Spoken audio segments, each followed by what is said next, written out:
అవసరమైతే రేస్ కోర్సును బయటకు తరలిద్దాము. సిటీ బయటకు రేస్ కోర్సు తరలిస్తే మలక్పేటలో 150 ఎకరాలు 200 ఎకరాలు ఉంది. ఈ పేదోళ్ళందరికీ అందులో ఇల్లు కట్టిద్దాము.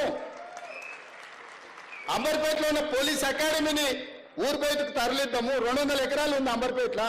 ఆ 200 ఎకరాలలో మూసి నది ఒడ్డు ఉన్న పేదోళ్ళందరికీ మంచి ఇల్లు కట్టిద్దామయ్యా. ఏం ఇదంతా ప్రభుత్వం ఆస్తే కదా, పేదలకు మంచి చేద్దాం. మీరు వచ్చి సూచన చేయండి. అయితే నిన్న ఎక్కడో యూట్యూబ్లో విన్నాను నేను, రేవంత్ రెడ్డి గారు మాట్లాడుతుంటే 1000 ఎకరం ఉంది ప్రభుత్వ స్థలం, అక్కడ షిఫ్ట్ చేస్తాను అన్నాడు. అని అనుభవం తెలుసుకోవాలి ఆయన. ఏంటంటే చంద్రబాబు నాయుడు నందనవనం అనే ప్రాజెక్టు పెట్టి మూసి పక్కనున్న స్లమ్స్ అన్నిటిని కూడా వనస్థలపురం దగ్గరికి ఎక్కడికో తరలించాలని చూస్తే పోలేదు ఎవరు. లాస్ట్కి అది కాలనీ తలగబడిపోయింది. 20 ఏళ్ళ కింద సంగతి.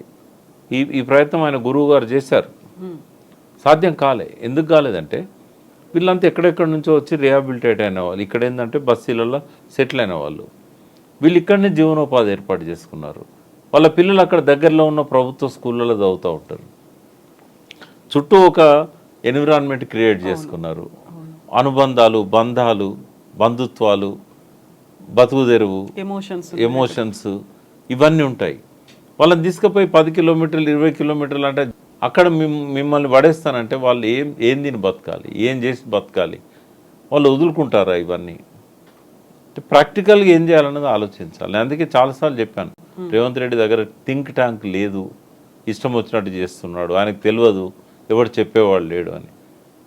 నేనేమంటున్నా, మీ ద్వారా నేను ఆయనకు సజెషన్ ఇస్తున్నా. మూసి పరివాహక ప్రాంతంలో ఏ ఏరియాలో ఉన్న స్లమ్స్ని, ఏ ఏరియాలో ఎఫ్టీఎల్లో కానీ బఫర్ జోన్లో ఉన్న వాళ్ళని కానీ వాళ్లకు రిహాబిలిటేషన్ ఫస్ట్ ఏర్పాటు చేయి. 2 బెడ్రూమ్ హౌసెస్ ఫస్ట్ కట్టిన తర్వాత గౌరవంగా వాళ్లకు ఆ పేపర్స్ కీస్ ఇచ్చి వాళ్ళని ప్రభుత్వ ఖర్చుతో అందులో తరలించు. ఎక్కడెక్కడ చేయొచ్చు? ఫస్ట్ ఏంటంటే రేస్ కోర్స్ 35-36 ఎకరాల స్థలం, 37 ఎకరాలు ఏముంది. వాళ్ళు చాలా రోజుల నుంచి ప్రభుత్వాన్ని అడుగుతున్నారు, మాకు బయట ఎక్కడన్నా స్థలం చూపెట్టినట్టయితే ఇది ఇచ్చేస్తామని. ఎంత విలువైన స్థలం అమ్మా, 20 కోట్లు పెట్టిన ఎకరం దొరకదు. సురేందర్ రెడ్డి గారు, సురేందర్ రెడ్డి గారు దాని ఆయన ఆధ్వర్యంలో ఉంటుంది ఆ రేస్ కోర్స్ లాస్ట్ 40-50 ఇయర్స్ నుంచి. ఇప్పుడు ఇలా ఖమ్మం ఎంపీ గారి తండ్రి, ఒకప్పుడు ఆయన మాజీ ఎంపీ సురేందర్ రెడ్డి గారితో మాట్లాడి, వాళ్ళంతా కాంగ్రెస్ పార్టీలో ఉన్నారు, ఆ కుటుంబాలన్నీ దాదాపు కాంగ్రెస్ పార్టీలో ఉన్నాయి, ఆ రేస్ కోర్స్ సంబంధించినవి. వాళ్ళే వెళ్ళిపోతామని చెప్పారు. వాళ్ళ కంజెస్టెడ్ కూడా అయింది ఇది.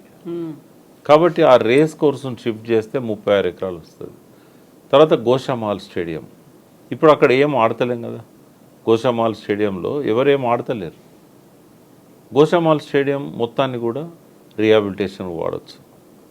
పక్కనే ఉన్న చెంచల్గూడ జైలు అవసరమా? ఇంకా చెంచల్గూడ జైలు, చెర్లపల్లి అంత పెద్ద జైలు ఉంది, ఓపెన్ జైలు ఉంది, చెంచల్గూడ జైలు ఎందుకు? ఇంకా ఆ చెంచల్గూడ జైలు స్థలాన్ని కూడా రిహాబిలిటేషన్ వాడచ్చు. తర్వాత బాపుగాడి దగ్గర చాలా ప్రభుత్వ స్థలాలు ఉన్నాయి. లేదనుకోండి, కంటోన్మెంట్కు సంబంధించిన బోలెడ్ స్థలం ఉంది అక్కడ.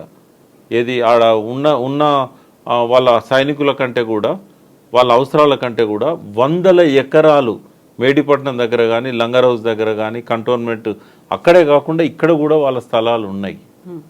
నువ్వు అక్కడ వాళ్ళని అడిగి 10 ఎకరాలు తీసుకో అంటే, రైట్ ఫ్రమ్ బాపుగాడ్ దగ్గర నుంచి నాగోల్ దాకా నీకు ప్రభుత్వ స్థలాలు విస్తృతంగా ఉన్నాయి. ఎక్కడ రిహాబిలిటేట్ చేయాలనో అక్కడనే చేయి. ఎక్కడ నువ్వు ఎవాక్యువేట్ చేస్తున్నావో పక్కనే చేయి. 1 కిలోమీటర్ అంటే పోతారు, కానీ 25-30 కిలోమీటర్లు ఎట్లా పోతారు వాళ్ళు?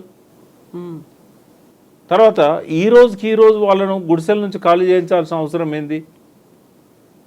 ఐదర్ నీకు అటెన్షన్ డైవర్ట్ చేయడానికన్నా వాళ్ళ మీద ఫోకస్ అన్నా చేస్తుండొచ్చు, లేదా ఎవరైనా నిన్ను అక్కడ మా కార్పొరేట్లకి స్థలం ఇవ్వమని చెప్పి ఎవరైనా తరుముతుండొచ్చు.